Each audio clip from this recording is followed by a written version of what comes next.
Welcome to the start of Analytical Story Battle Season 2.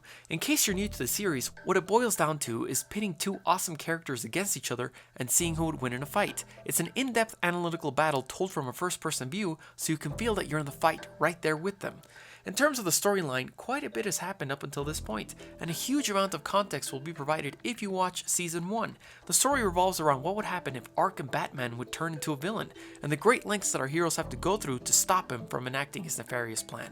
The series is heavily based on the fighting styles videos for their respective characters, and if you haven't seen them yet, I highly advise that you do, as they provide an excellent look at the characters on this series. Also, these characters are taken from the films, but they receive their own unique interpretation in this series. In other words, they don't happen before or after a particular movie in their respective timelines. I've already analyzed Black Panther from the Marvel Cinematic Universe and Batman from the DC Extended Universe. Without further ado, it's time for another experimental educational battle, a what-if scenario to determine who would win in a hand-to-hand fight, MCU's Black Panther or Batman from the DC Extended Universe. There was simply no time to waste. I had managed to find the secret location of Wakanda after conferring with Captain America, but he was unable to help me further, as he knew that his presence with me in Wakanda would break the balance in the space-time continuum we had fought so hard to achieve. Arkham Batman was still in a coma and slowly coming to his senses, but unfortunately there had never been time for peace. There was an even greater threat on the horizon, someone we could have never imagined, and we were going to have to do something virtually unthinkable in order to deter him. But before any of that could happen, I needed to find the man they called Black Panther, and I needed to do it as quickly as possible to avoid damaging the space-time continuum any further. This was immensely challenging, since I had virtually nothing on file on Black Panther except that he's an extremely skilled martial artist and that he is the king of Wakanda. Captain America refused to tell me anything else, as he also did not agree with my methods. After wandering around a thick jungle for what seemed like hours, I managed to find myself at the edge of a massive waterfall. Moments later, I see Black Panther standing across from me with his full tactical suit on. It's something I've never seen before. It does bear a striking resemblance to mine, but he wears no cape. Its helmet has two protruding small ears from it, but they look cat-like, as they should. A faint purple hue can also be detected as he steps across the rubble. Is it reflecting back the energy somehow? The suit is also adorned with a striking silver necklace, comprised of what look like several teeth. I can't make out anything behind his mask, but I can feel that he is staring right at me underneath it. Who are you, and why are you here? He asks me. I'm Batman, and I'm going to need a sample of your power source. I can't explain why, as he will destabilize the ship further, but trust me, it's for the good of all mankind. Careful, Batman. We do not take kindly to outsiders. Especially those who arrive unannounced and without proper permission. Black Panther says nothing, but nods. Look, all I need is a sample of your power source, and I'll be out of here. I cannot risk a stranger having the heart-shaped herb. Fine, I really didn't want to do this. I take one step back and bring my hands up to my face, ready for his attack. He runs and leaps at me, and I'm surprised at the amount of strength he can muster with just a few steps. He easily clears 20 feet, and in an instant more, will be tackling me. My judo training kicks in, and I instinctively drop to my back and raise one leg to pass him over me, but he somehow anticipates this very move and actually grabs my foot as he's passing by, twists it so he can lift me over his head, and throws me to the other side of our small arena next to the waterfall. I land against a heavy pile of rocks, and he jumps at me again. He immediately brings down his razor-sharp claws, and I can feel them cutting away in my gloves. I deflect the full blow by turning the spikes on my gauntlets towards him, but to no avail. The claws are pressing through, and one even manages to break a blade on my gauntlet. In just a few seconds, I manage to confirm my suspicions. His entire suit is made of the same material that was used to create Captain America's shield, vibranium. I immediately kick my legs right on his gut, and he finally goes flying backwards, but lands right on his feet, just like his namesake. I didn't even try my grappling hook on him. That thing would bounce off his suit in a second. This time I take the initiative and go in with a flying knee kick. He blocks it, and then we begin to exchange blows in brutal hand-to-hand combat. He is parrying my hits faster than I can deliver them, and gets in 3 excellent slashes.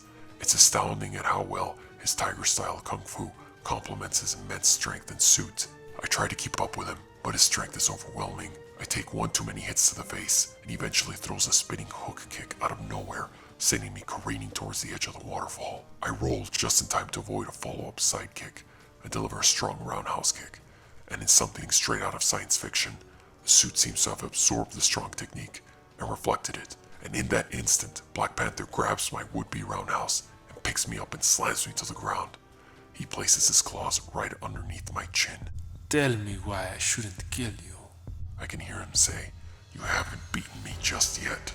You are defeated. That suit of yours did most of the fighting. How will you fare without it?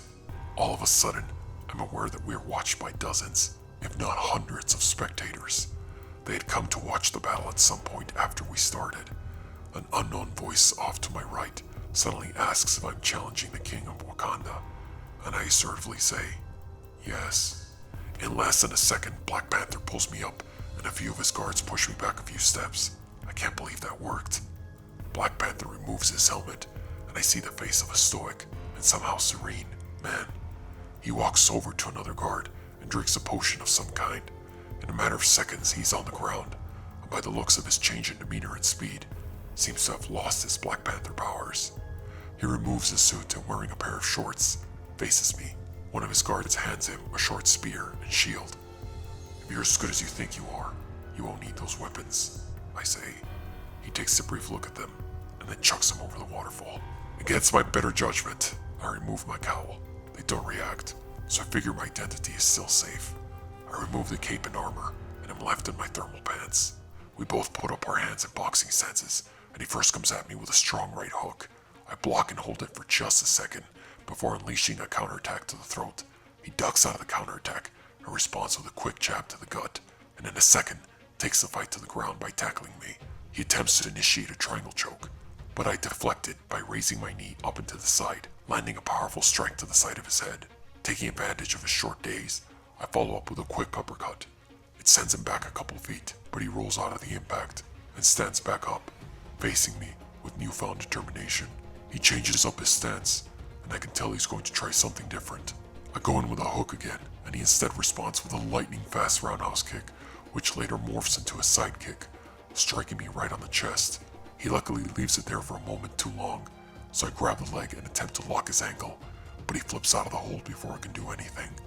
He's an extremely competent hand-to-hand fighter, and I'm running out of options here. But I do have a move that has served me well before.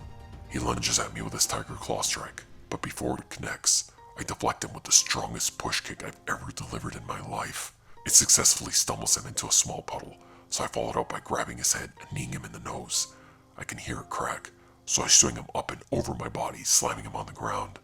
Water flies up and lands on both of us. He rolls backward and is back on his feet moments later. However, he's been injured. I can see that he isn't standing with proper technique anymore. He swings a quick hook. I dodge it and respond with a knife hand strike to the neck. Spit flies out of his mouth and he buckles almost immediately, so I put my shoulder underneath his and execute a common hip throw from judo. He lands on the floor and I follow up the move by putting him in an arm lock with my knee. "You are welcome to keep your kingdom. I have no doubt in my mind that you are an excellent ruler. However, if you keep struggling, I will break your arm. Now, please, give me a sample of your power source." Explain why you've done all of this, and I will. Can I risk damaging the shift in the continuum? And more importantly, can I trust him? And there you have it. After an intense and brutal battle, Black Panther won the first round, and the second round went decisively to Batman. The reasoning behind this arc is that I figured that Black Panther is one of the few classically trained martial artists in the Marvel Cinematic Universe. Ever since his first debut fight with Winter Soldier, you could tell this guy knew what he was doing when he fought. During that film, even Captain America would avoid fighting this guy for longer than a few seconds, usually resorting to using his shield to block his attacks and run away from him whenever possible. In short, Black Panther with his suit and Black Panther powers is near unbeatable from a street level perspective. Not only does he have enhanced speed, agility, and strength, he's also bulletproof and can even reflect kinetic energy. And when all of that fails, he can always rely on his keen martial arts training. This is why the victory of the first fight went to Black Panther. Batman is an incredible martial artist, but his standard suit provides no real tactical advantage compared to the likes of a suit made out of vibranium, and he also has no real superpowers whatsoever. The second fight went to Batman because Black Panther is by no means the best martial artist when he's stripped of his powers and his suit. He barely avoided getting crushed when he faced M'Baku, and he flat out lost to Killmonger. Given that Batman is one of the most talented martial artists ever, having studied and practiced them for over 20 years on hardened criminals and supervillains, he won out over Black Panther.